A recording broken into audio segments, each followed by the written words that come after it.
আসসালামু আলাইকুম ভিউয়ার্স। আজকে আপনাদের সামনে নতুন একটা ফল নিয়ে কথা বলবো। দেখে বুঝতে পারছেন এটা হচ্ছে কর্মচা গাছ।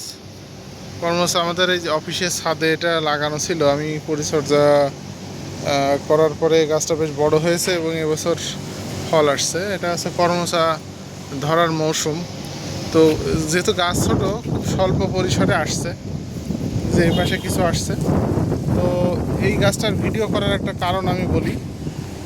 দেখে মনে হবে যেন এটা অকেজ কাঁটাযুক্ত একটা গাছ, কিন্তু ভিউয়ার্স, যদি আমরা স্বাস্থ্য সচেতনতার কথা বলি, তো এই গাছটার একটা ব্যাপক গুরুত্ব রয়েছে। কারণ আমরা বিশেষ করে যারা কিডনির পাথর এবং ইউরিক অ্যাসিড সমস্যায় ভুগি, তাদের ক্ষেত্রে এই ফলটা খুবই ভালো কাজ করে। কারণ মার্কেটে দেখবেন ইউরোবেরি নামে একটা ওষুধ আছে, স্কোয়ারের বা আরও এই নামে এরকম আছে।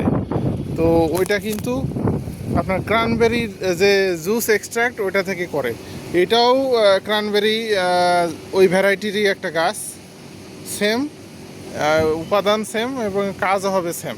তো বাংলাদেশে খুবই আবহাওয়া এটা অনুকূলে আছে। এটা যদি কেউ কমার্শিয়ালি বা এটা যদি কেউ মনে করে যে ইন্ডিয়াতে কমার্শিয়ালি হয়, এটা বাংলাদেশে খুব একটা দেখা যায় না। কমার্শিয়ালি যদি মেডিসিনাল পারপাসে ইউজ করে তাহলে এটা খুব ভালো হবে। এবং প্রত্যেক বাড়িতে যদি একটা করে এই গাছ থাকে, তাহলে তাদের এই যে জটিলতা, ইউরিক অ্যাসিড বা ওই ধরনের জটিলতা থাকলে এগুলো খুব ভালো কাজ দেবে। কারণ ওই বেশি টাকা দামের ওই ওষুধ কিনে খাওয়ার থেকে এই ফলগুলো আপনারা বাসা বাড়িতে গাছ লাগালে নিজেরাই তুলে খেতে পারবেন এবং সারা বছরের জন্য এটা জুস আকারে হোক বা ড্রাইড আকারে হোক এটা স্টোর করতে পারবেন। তো গাছটা খুবই সুন্দর হয়েছে। আমরা নিয়মিত পরিচর্যা করি। এই গাছটা আসলে যেখানে সেখানে হয়, আমাদের গ্রামের বাসাতেও এই গাছগুলো আছে। তা আমিও জানতাম না এই গাছের এই গুণ আছে। তো আমি একটু নেটে সার্চ করে দেখলাম যে এই গাছটা আসলে ওই ভ্যারাইটি, ওই গ্রুপের অন্তর্ভুক্ত একটা গাছ।